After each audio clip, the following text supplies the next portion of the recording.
ang mga tinamaan ng baha at ang nabiktima ng talamak na korupsyon sa flood control, yung mga kababayan nating mga middle income earners. Kasi sila yung may kakayahang bumili ng bahay sa subdivision, maayos, magagarang subdivision, and hindi ba napaka-ordinary subdivision. Pero yung galit nila, hindi mo sa Facebook, Pam.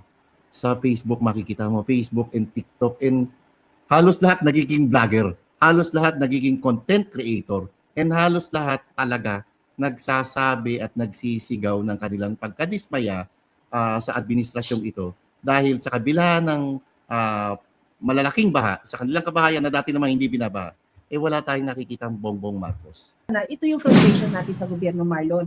Lahat ng resources, lahat ng sangay ng pagpapahayag, nariyan sa'yo. Pwede mong i-interrupt yung panonood ng maraming tao, di ba? Naranasan namin yan bilang bata. Yung breaking news. Tapos alam mo ang tunog ng breaking news. Alam mo ang tunog ng isang pagbabalita na urgent, na kailangan ma-interrupt yung panonood mo ng either Itbulaga man yan o kung ano man pinapanood mo ng mga panahon na yun, di ba? Tasty ng tahanan man yan. O basta yung makalumang mga programa yan, nai-interrupt yan ng isang breaking news dahil kinakailangan mong magpahayag sa tao. Di ba? Marlon, dito mo masasabing at least nararanasan natin. Pero sobra yung dulot. So sobrang dulot, Marlon, hindi mo ma-imagine na ganito na ang klase ng baha ngayon.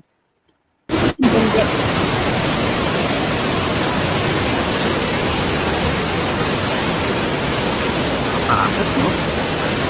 Maragatan talaga. Hindi ka lang maragatan. Marlon, hindi ganyan yung palaruan nating baha nung bata tayo. Marlon, meron tayo isa pa material, compilation to halos ng Luzon, but not all, no? Pakita lang din natin.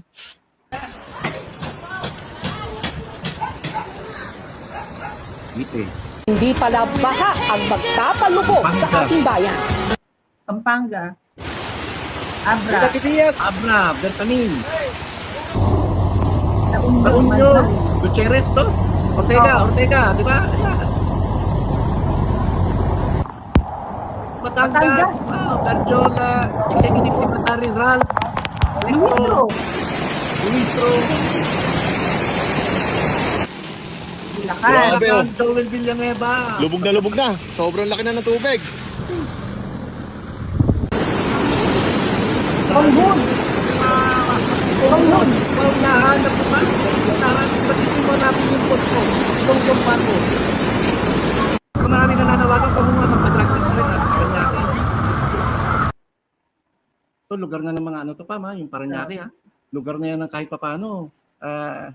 Nakakariwasak sa buhay. Hindi naman yung medyo komportable yung buhay, ha? At itong mga to, kaya bumili ng bahay sa subdivision, para kahit papaano maging komportable yung kanilang pamilya, tapos sasambulat sa'yo yung baha, pumapasok na sa bahay nyo. Yung mga pinaghirapan mong kagamitan, wala talaga. Sisirain dahil sa baha. In fairness kay PRRD, yung bill niya, talaga naman napapakinabangan ng tao. At in fairness kay PRRD, personal siyang nagmamando, personal siyang kumukumpas, at hindi pa man dumarating ang bagyo o habagat, nakikita mo na, nag-briefing na siya para nakaposisyon na kung anong klaseng paghahanda ang binibigay ng national government at kung paano nila itatap ang local government hanggang barangay. Dito, kanya-kanya po, buntot mo, hila mo, dahil wala hong gobyerno at walang Bongbong Marcos tayong nakita sa kasagsagan na malalakas na buhos ng ulan.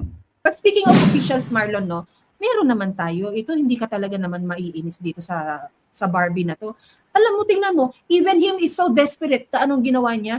Umapila na lang sa Diyos na pakalmahin ang hangin. Dahil lang sabi niya, Lord, calm the winds, lessen the rains, and spare our homes, livelihoods, and places of worship from harm. Ano? Dasal na lang, Ortega? Ginagamit mo pa ang Diyos.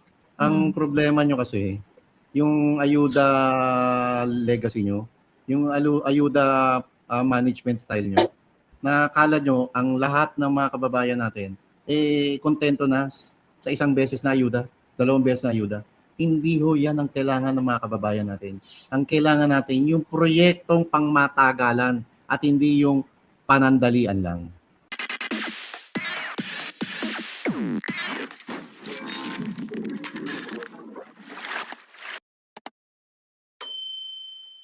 Ako magpapaliwanag kasi kasalanan ko to. Ayan. Alas 3, Marlon, ano mga alas 3 or 3, minutes past 3, mga 3:05, 3:10 ganun. Biglang kumidlat, biglang yung parang ikot ng hangin, eh, 'di ba kapag nasa taas ka, ang ikot ng hangin talagang ramdam na ramdam mo. Tapos yung kurtina ko as in lumilipad kasi yung mga bintana eh bukas. So nagising ako, nagsara ng mga bintana, nag CR and all. Hindi na ulit ako makatulog. Gawa nga nung yung pinto ko naman sa may veranda, Marlon, hindi kasi siya wala siya cortina to block the view ba.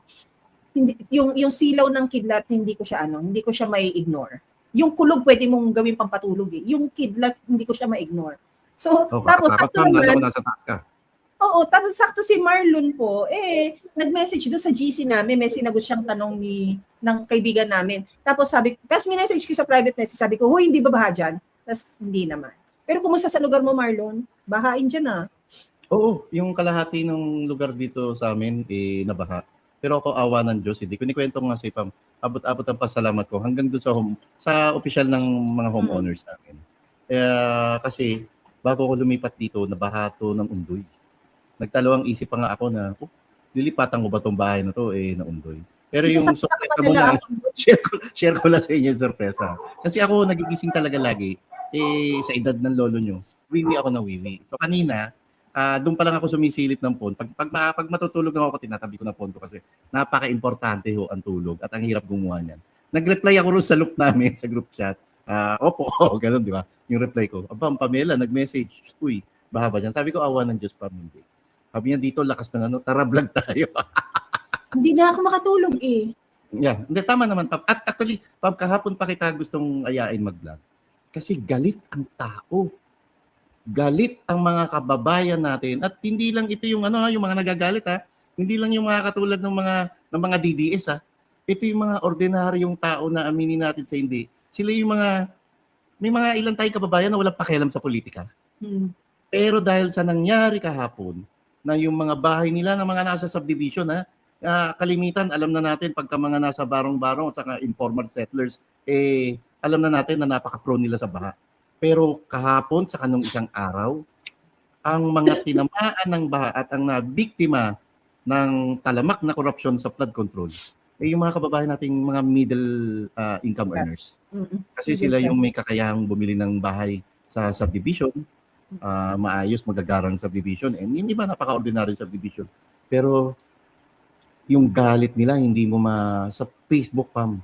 Sa Facebook makikita mo, Facebook and TikTok, and halos lahat nagiging vlogger, halos lahat nagiging content creator, and halos lahat talaga nagsasabi at nagsisigaw ng kanilang pagkadismaya sa administrasyong ito dahil sa kabila ng malalaking baha, sa kanilang kabahayan na dati naman hindi binabaha, wala tayong nakikitang Bongbong Marcos na Marlon, at na kahit man lang nagpa-briefing pa para personal niyang kamustahin online, on television yung mga kababayan natin at personal ding makita na personal siya nagmamando sa MMDA, sa Armed Forces of the Philippines at personal niya rin hinahanap yung tulong ng EDCA kapag ganitong mga panahon o may mga sakuna. Wala niyan, Marlon. Alam mo, ito nga ito yung frustration natin sa gobyerno, Marlon. Lahat ng resources, lahat ng sangay ng pagpapahayag, nariyan sa'yo. Pwede mong i-interrupt yung panonood ng maraming tao, di ba? Marlon, can you imagine a very present president na biglang nanonood ka lang, sabihin na natin ordinaryong channel, no? Nanonood ka ng ordinaryong channel, trying your hardest to find some good news. Pwede mong i-interrupt yun eh. Di ba? Marlon, nung panahon ng past administrations, nararanasan namin yan bilang bata. Yung breaking news. Tapos alam mo ang tunog ng breaking news. Alam mo ang tunog ng isang pagbabalita na urgent, na kailangan ma-interrupt yung panonood mo ng either Itbulaga man yan o kung ano man pinapanood mo ng mga panahon na yun, di ba? Tasty ng tahanan man yan. O basta yung makalumang mga programa yan, nai-interrupt yan ng isang breaking news dahil kinakailangan mong magpahayag sa tao.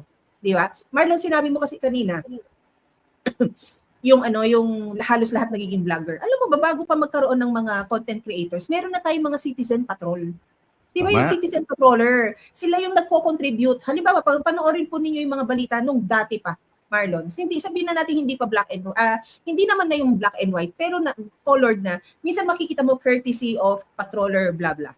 Meron naman ng mga ganyan. So, at least ngayon, Marlon, sa tulong din ng teknolohiya, hindi mo na kayang i-ignore kung ano yung pasakit na dinudulot ng korupsyon ng bansang ito. Dahil sa mga opisyales na ganid, sobrang ganid. Marlon, dito mo masasabing at least nararanasan natin. Pero, sobra yung dulot. So, sobrang dulot, Marlon, hindi mo ma-imagine na ganito na ang klase ng baha ngayon.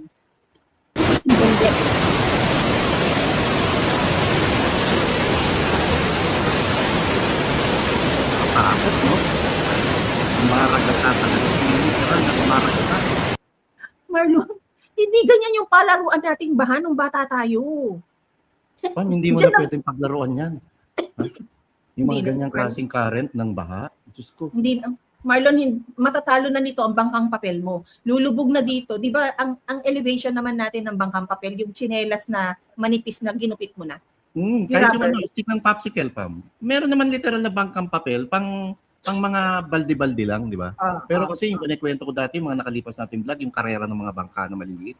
Sa kanal yun, Pam, sa Imbornal, kasi naglalaro kami noon. Malinis Gano'n yun kadugyot doon, di ba? At Pero Marlon, malinis ang kanal yung noon. suelas ng sinelas, at guguntingin mo yun, didesign mo, lalagyan mo ng plug, kukuha ka ng karton, kukulayan mo yung karton, tapos barbecue stick, yun yung pinaka-plug para may design. Pero to, Pam, ultimo tao, kahit sino, Pam, nakakatakot, Pam, na silipin mo lang nga yan. Ako ngayon ganyan, yung kumuha ng video na yan, ang lakas ng loob nun, ha? Kasi kung ako nun, hindi ko nakukuha ng video yun dahil sisiguraduhin ko muna yung lugar na tinutugtungan ko, ligtas at baka mag-landslide. Lalo yung pababa. Yan, o. Saan yan, Pam? Benguet. Batangas to? Ha? Benguet. Wow, Benguet. May property dyan ng mga Marcos, ha? May property dyan ng mga Marcos sa Casimel Robles, ha? At Marlon, nakapunta kami ni Rogando Sasot doon. Yun. tingnan mo naman, Marlon, yung klase ng tubig. Ito yung klase ng tubig na mula sa kabundukan. Sabihin na natin mapula talaga ang kalupaan sa Benguet, no? Dahil bundok yan, taas yan. Pero ito yung klase ng pagkahupa ng baha, Marlon. Ito rin yung sobrang hirap linisin. Marlon, ano yan, mananakit talaga ang katawan mo yan sa pag-iis-is ng iyong mga pader dahil yan nagmamansya, lalo sa ganyang kulay. Hindi mo siya sasabihin na ipagpapabukas mo na lang. Putik yan, Pam. At ito yung habang naglilinis ka, ang sakit sa damdamin.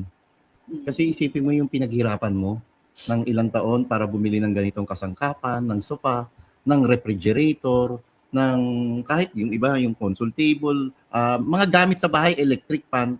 Tapos, naglilinis ka sa loob ng bahay na yung mga pinaghirapan mo, pardon my word, yung lahat ng pinagputahan mo, lahat ng pagsisikap mo sa isang iglap dahil wala tayong gobyerno na nagbibigay proteksyon para sa seguridad natin, makikita mo, naglilimas ka na ng bahay, makikita mo yung mga gamit na pinaghirapan mo, wala na rin. Tapos hindi mo alam paano ka uli mag-uumpisa. Totoo yun. Lalo kung merong pambuhay na nadamay, di ba? Yun ang nasa Ano yan? Nakakatakot. Alam mo sa Maynila mangyari, ang konti na lang malapit na mangyari yan sa Maynila. Actually, nangyayari na, Marlon. No? Hindi. Kasi tingnan mo, ito pa, I found another clip. Although this is a compilation na ng Luzon, ha? And Marlon, mind everyone, yung nangyayari ngayon sa Luzon, walang taga Mindanao, walang taga Davao na naghahaha sa sitwasyon natin dito sa Luzon. Unlike kapag sa Davao nangyayari, punong-puno ng batikos mula sa mga supporters ng hindi kalinyang political color, no? Na para bang hindi rin kayo Pilipino. Pero tignan mo yung maturity ng Davaoenyo at ng mga Mindanaoan nating mga kapatid, no? Wala sa asal na meron ng taga Luzon. Nakakahiya tayo. Kasi alam natin yung motibo ng mga taon to na nung nagpiesta sila na nakita binaha yung ilang bahagi sa Davao, no? Sa Davao City. Alam natin ang motibo ng mga ito. Ang motibo ng mga ito ay manira at yung kanilang pag-criticize hindi pag-criticize para magising yung gobyerno. Pag-criticize to para alam nila kung paano pa masiraan, madiinan at magmukhang masama o halimaw ang pamilya Duterte. Samantalang kahapon pa ang dami ring mga nagpo-post sa Facebook, sa TikTok at ano pa, even sa Instagram na bakit tahimik ang Dilawan, ang Pinklawan, yung mga bangag loyalists at bakit ang mainstream media piling-pili yung mga nire-report nilang balita. Kasi alam nila sasambulat ang lahat ng mga kabi-kabilang bahan na nakikita natin sa pagmumukha ni Bongbong Marcos. Kanina pa bago tayo nag-start, may nagpadala ng video. Ultimo pala yung Talayan, naisip ko na kahapon to eh. Sabi ko, kamusta kaya yung Talayan? Sa may Quezon City, Talayan? sa may Araneta. Sa may Araneta Avenue, Quezon City. Kung bahain saan, yun. binisita yon ni Bongbong Marcos kasama si Vince Dizon at ipinagmalaki na hindi na babaha doon. Pero meron lumabas na retrato o video na baha pa rin. Ibig sabihin, walang iniwan to sa EDSA, sa pagpapakalsada sa EDSA, pagpapasemento, ispalto sa EDSA, na isang taon lang, giba at sira. At ito Pam, wala pang isang taon yung flood control project nyo sa Talaya, Araneta Avenue, Quezon City, umapaw uli ang baha. Ang ibig sabihin niyan, limpak-limpak na pera na naman ang nasayang at palpak uli ang proyekto ng isang Bongbong Marcos. Yun na lang nga sana may papakita mong proyekto sa nakalipas na 4 na taon.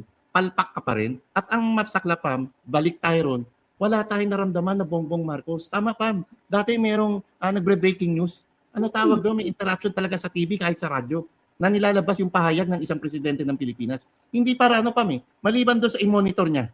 Ano na ba nangyari dyan? Maliban doon sa makikita yung galit niya. Bakit ikaw mayor, bakit ikaw congressman nangyari ang ganyan? Ang mahalaga kahapon at mahalaga ngayon, may isang Bongbong Marcos, may isang presidente ng Pilipinas na kinakalma niya yung mga kababayan natin. Mga kababayan, relax na po kayo. Everything is under control. Ginagawa ho ng gobyerno nyo ang seguridad at ang lahat ng ito sa mga bahang ito, dapat merong managot. Pero wala kahit aninong duling na Bongbong Marcos tayong nakita sa nakalipas na 3 magkakasunod na araw na malalakas na pag-ulan at paghataw ng bagyong ng habagat. Marlon, hindi ito 3 araw lang. Nagsimula ang pag-ulan Lunes. Di ba nagrereklamo na ako sa'yo na over the weekend hindi ako nakapaglaban ng maayos? Kung nakapaglaban man ako, Marlon, hindi mabango yung pagkakatuyo. Yung pilit na pilit ang pagkakatuyo.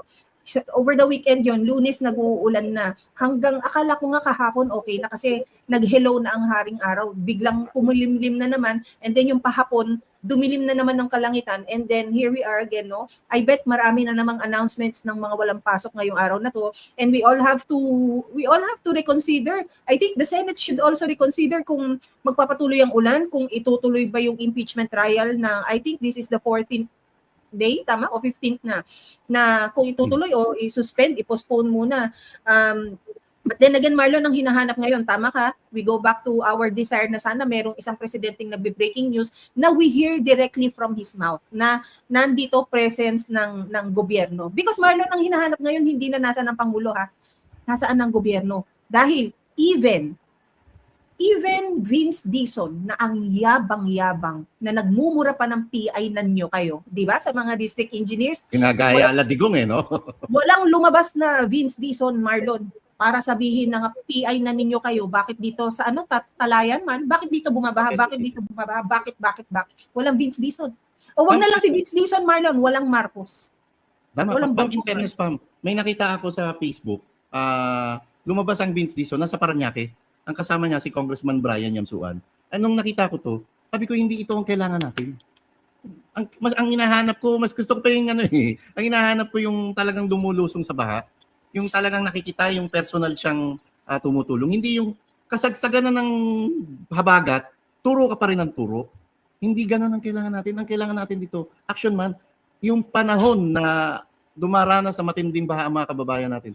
Hindi yun nila kailangan ng optics. At huwag nyo na silang gamitin pa pang optics para sa media blitz nyo.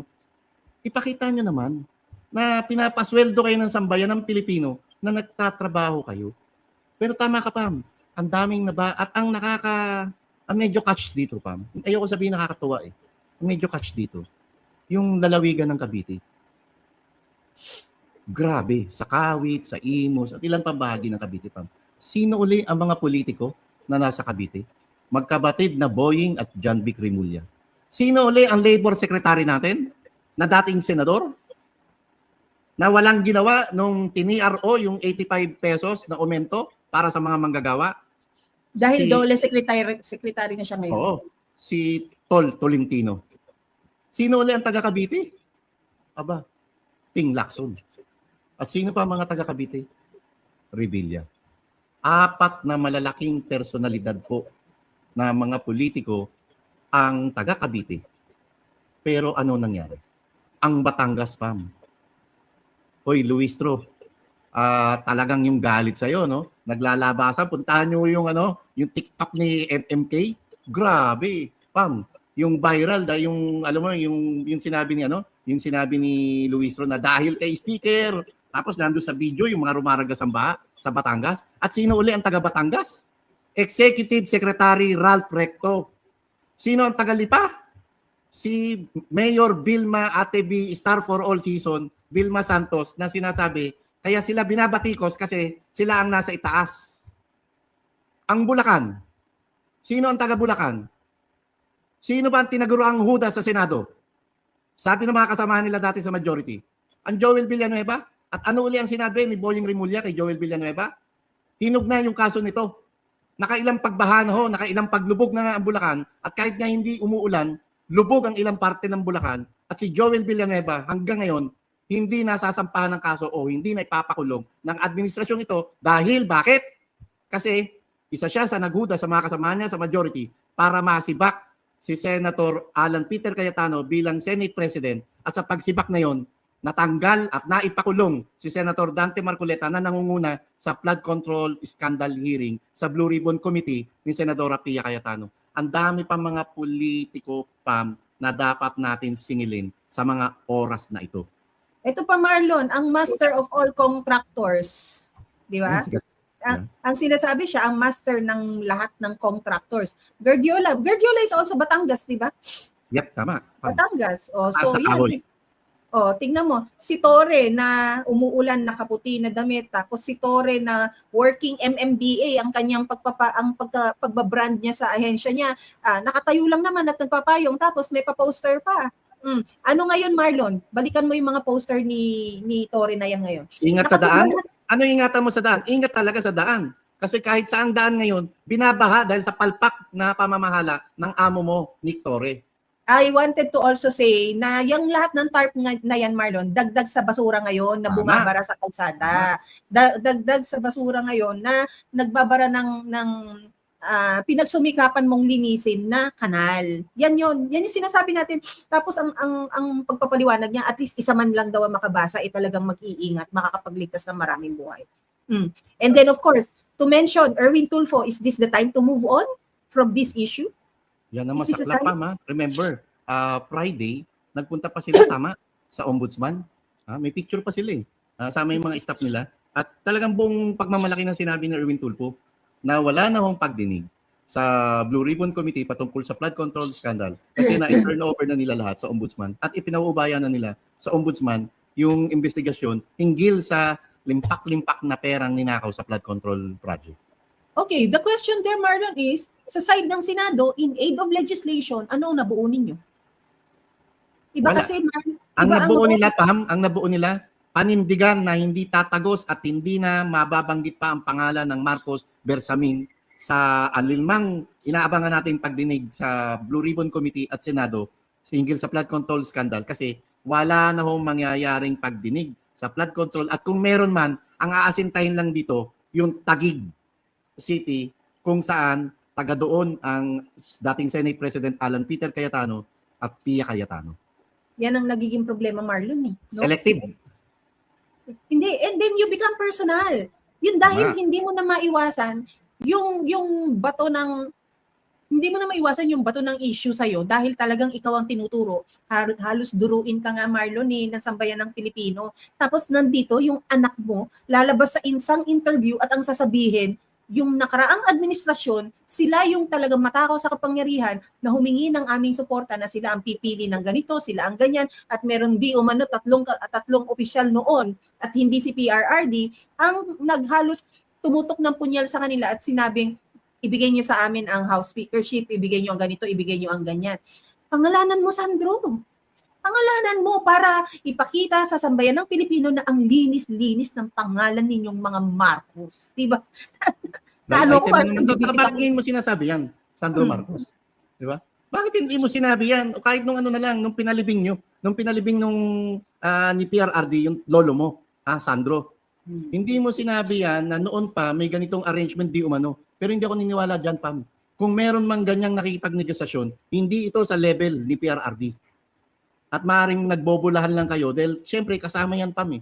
Pagka merong alyansa, nagbibigayan kayo anong gusto mo, anong gusto ko. Meron kayong bargaining sa isa't isa. Pero kung ganyan katindi yung detalye mo, unang-una, Sandro Marcos, bakit ngayon lang? At pangalanan mo. Pati ba naman ikaw may pa-blind item, iho? Ha? Tapos may nakita pa ako, nire-retro siya kay Alex Yala. Uy, para kang duwende pag tumabi kay Alex Yala. Alam nyo ba height ni Alex Yala? 5'9". 5'9". 5'9", Pam. Ganun kataas. Ano height ni Sandro? Maliit na ako, mas maliit pa sa height ni Sandro. 4'11". Grabe, diba? Hindi tayo nalalait sa mga ano. Kailang, pwede. Laitin mo! Laitin. Para Yung tumagos man lang sa hiya nila, laitin natin, Marlon. Napakawalang yan ito at na ano nga ako eh. Doon ko laging pumapasok sa isip ko yung sinasabi ni Inday Sara na gusto ko makita ng sambayan ng Pilipino kung gaano kawalang niya ang Bongbong Marcos. At ito na nga, nalulubog na sa baha ang mga kababayan niya sa Metro Manila at katabing lalawigan na walang Bongbong Marcos na lumabas. Hinahanap siya, wala pong Bongbong Marcos at wala tayong nakikita. Mas masipag pa sa kanya yung NDRRMC in fairness. In fairness, Marlon, kami ay naririnig natin na orange, red, yellow, rainfall warning alert. Yun na nga lang ang ano eh. Marlon, ang tawag dito ako naman, ang tawag dito, di ba makapeko, matyaa ka? Di ba dapat sa kape, Marlon, sinasabi, naku, bakit maging nervyosa ka na? Sa kakakapi ko, Marlon, hindi naman ako naging nervyosa. Pero kapag NDRRMC na yung nagte-text sa'yo, kahit anong ginagawa mo, ito, aminin mo to, kahit anong ginagawa mo, magugulat ka pa rin, hahawakan mo ang telepono mo, hindi, maganda rin talaga na ganun yung alert, no? Kasi babasahin mo talaga yung warning at magkakanda-ugaga ka na paano pahintuin. Kasi nga, naman yung this oras naman ng pag-message, alas 12, alas 2, alas 3, minsan matter of minutes, meron na naman, which is good. This is actually good, Marlon, to inform the public of what's coming, yung danger para alam natin paano mas mag-ingat, no? Pero hindi sapat. Dahil ang kailangan natin, Marlon, presensya ng mga nasa gobyerno para yung pagmamalasakit nila sa tao makita at maramdaman natin. Okay, balik tayo doon sa yung sa binabaha si Luistro sa Batangas. 'Di ba nasambit niya dahil kay speaker? Bumabaha ng ayuda. Ng ayuda. So bakit hindi ngayon sisihin ng isang Luistro o hanapin ang isang speaker? Kahit hindi na ba siya speaker, Marlon? Kung siya naman ang naging dahilan ng mga pagpapaulan ng ayuda na yan, hanapin ninyo muli si speaker dahil tingnan mo nga si Kong Toby Tiangco, Marlon, kahit pasabihin natin na si Martin Romualdez lang ang target niya, he had the balls to call out Bongbong Marcos na seryosohin niya ang pakikipaglaban niya dahil siya di umano nag-expose dito sa corruption na to. Di ba? Tingnan natin. Tama. Nabasa ko rin yung post na yun ni Congressman Toby Tiangco. And in fairness, no, kay Kong Toby, kay Kong Egay Erice, na kahit mga kaalyado sila ng administrasyon. Oh well, si Kong Egay hindi kaalyado ng administrasyon. Pero si Kong Egay, masasabi natin isa ngayon sa kinikilala o nire-respeto sa hanay ng mga dilawan. Pero hindi siya nagpapaka-plastic. Pag kanya may issue ng korupsyon, talaga namang naglalabas ng kanyang komento, take, sa loobin ang Egay Erice hinggil sa kabulastugan at kurakutan sa Marcos administration. Siya yung tinatawag nating thinking yellow class, Marlon. Yes, tama pa. Hindi ito yung yellow class na nakikiapid. Alam mo yung nakikiapid sa pula? Di ba? Hindi ito yung yellow type na naghahanap, Marlon, ng kanyang makakapareha sa 2028. Hindi ito yung yellow na nasa 2028 na ang utak at wala sa pangkasalukuyan. But speaking of si Kong Egay yung yung sasabihin nating tunay na dilaw. Kasi karamihan diyan mga huwad na dilaw. Ang Leni Robredo hindi tunay na dilaw yan. Kaya nga ginawa nilang pink dahil alam nila hindi makarecover ang dilaw. Sila itong nakarang national elections, dapat pinanindigan pa rin nila yung pagiging liberal party nila. And ang political color po ng Liberal Party sa kanilang logo, kulay dilaw at hindi kulay pink. Ang masaklap ngayon, maraming nagtutulak na si Leni raw, ang kakalaban kay Inday Sara. Hoy, tayo hong mga sambayan ng Pilipino, ang pinaka number 1 criteria nating hahanapin ngayon sa lahat ng politiko national o mapa-local man, yung kanilang posisyon, yung kanilang pagiging kritiko hinggil sa napakalaking problema ng pagbaha, hindi lamang sa mga katabi nating probinsya, kundi sa sarili nating bayan, sa sariling lugar natin at sarili nating barangay. Totoo. Marlo, meron tayo isa pang material, compilation to halos ng Luzon, but not all, no? Pakita lang din natin.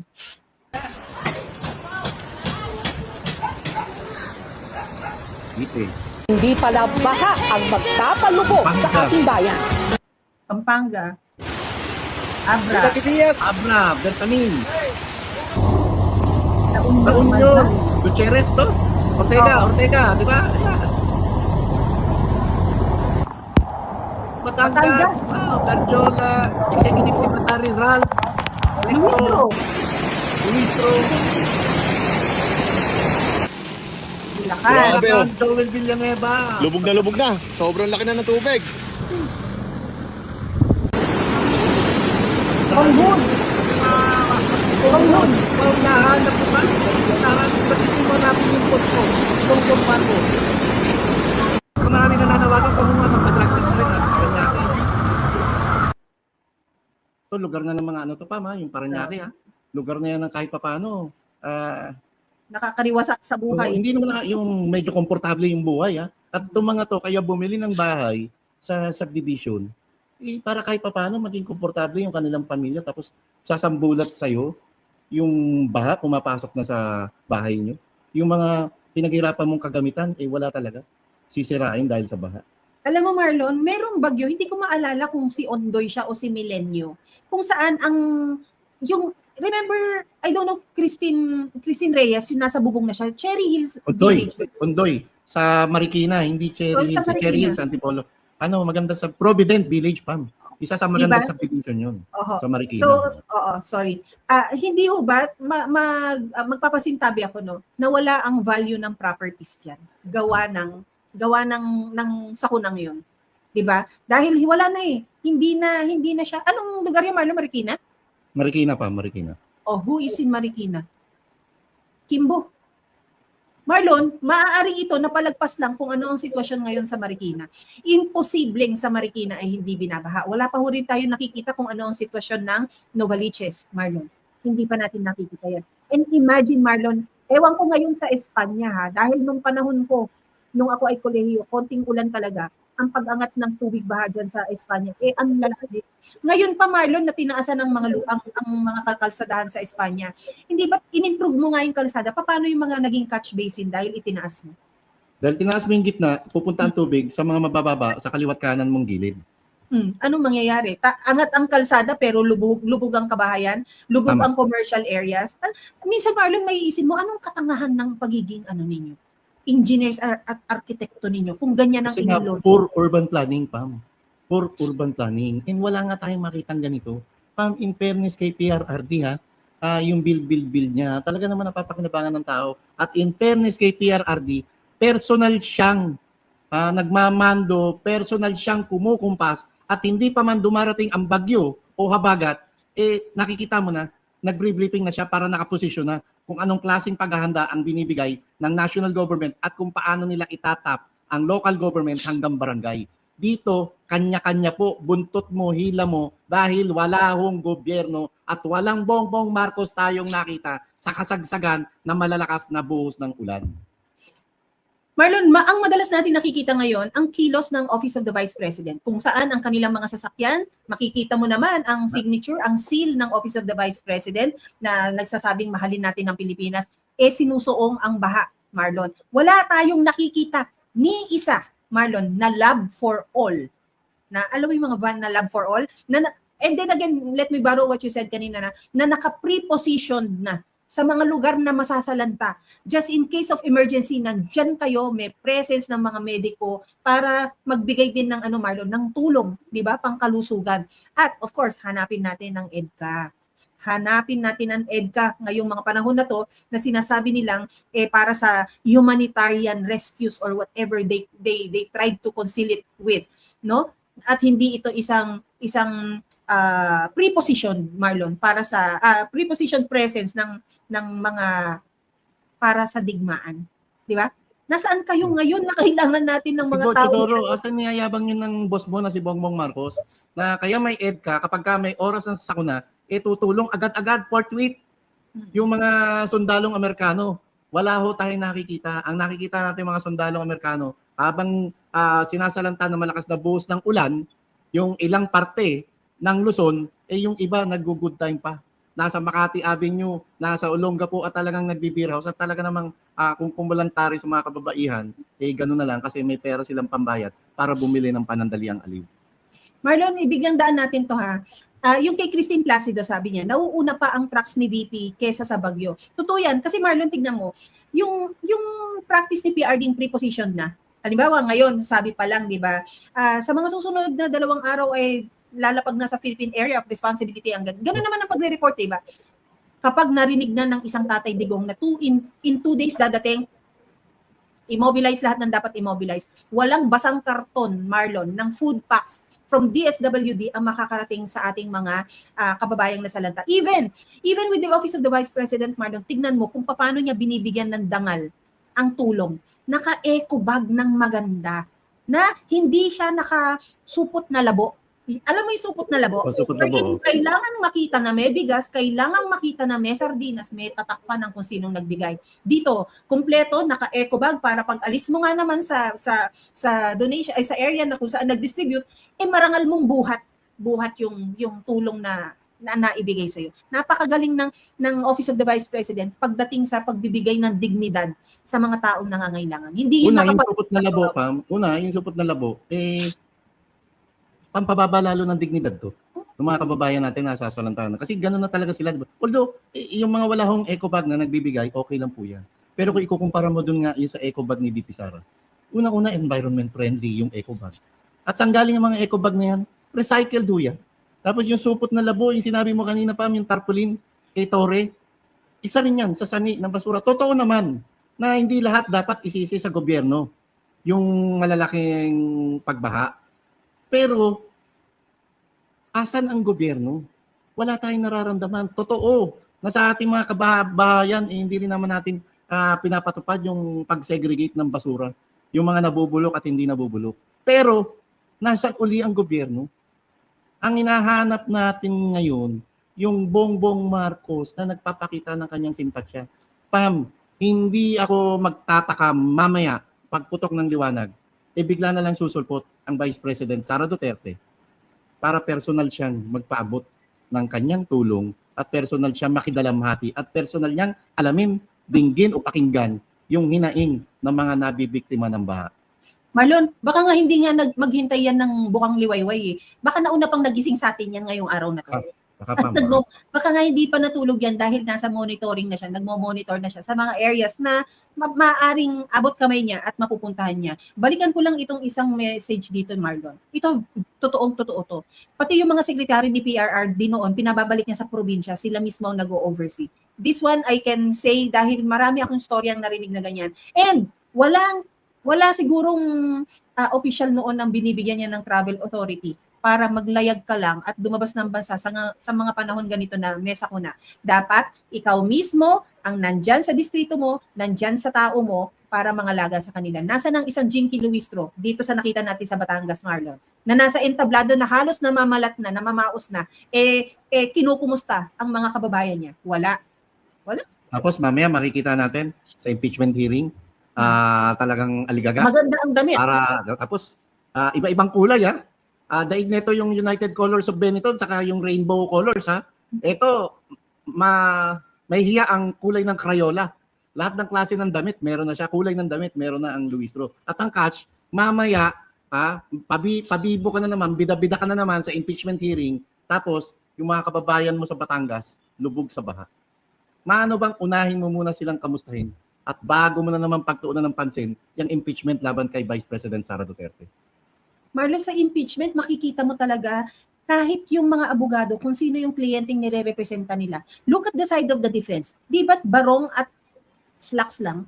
Tama. Diba? Yung barong nga nila, Marlon, hindi pa yung mga pinya or office barong, office barong, Marlon. Even the women lawyers, Marlon, panahon kung alam mong televise, ito yung panahon na kahit papaano mag-aayos ka, magmamaganda ka.